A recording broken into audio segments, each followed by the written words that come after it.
Assalamualaikum warahmatullahi wabarakatuh. Selamat pagi anak-anak.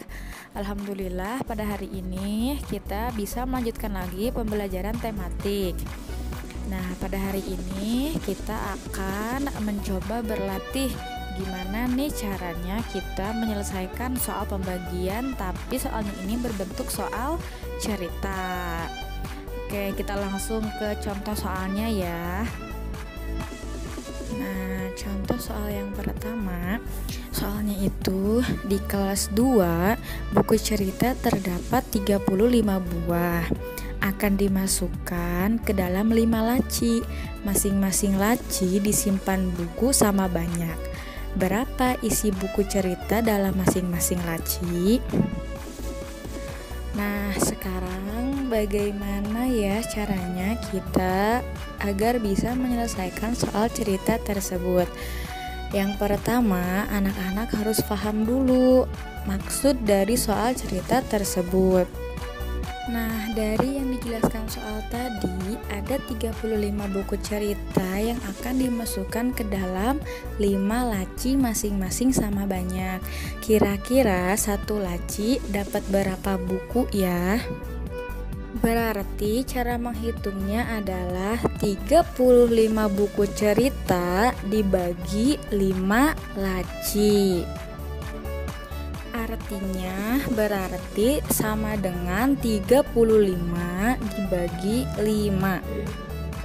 Kalau menurut kalian menggunakan metode perkalian itu yang mudah, berarti cara mengerjakannya 35 dibagi 5 itu adalah 5 dikali berapa yang menghasilkan 35.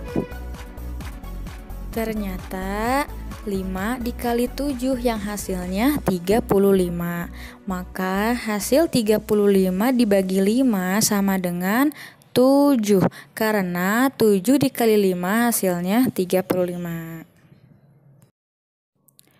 Begitu cara mengerjakan soal cerita pembagian.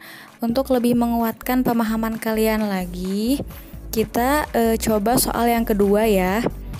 Soal yang kedua, sebanyak 80 coklat akan dibagikan kepada 8 orang anak sama banyak. Berapa masing-masing anak mendapatkan coklat? Nah, ini cara mengerjakannya sama seperti tadi. Pertama, kita harus pahami dulu maksud dari soal ini. Di soal ini dijelaskan ada 80 coklat yang akan dibagikan kepada 8 orang anak. Nah, 8 orang anak ini masing-masing dapat berapa coklat? Nah, berarti maksud soalnya 80 coklat dibagi 8 orang sama dengan 80 dibagi 8. Lalu menggunakan metode perkalian yang seperti tadi, berarti cara mengerjakannya 8 kali berapa ya yang menghasilkan 80. Ternyata 8 dikali 10 yang menghasilkan 80. Artinya 80 dibagi 8 sama dengan 10. Karena 10 dikali 8 sama dengan 80.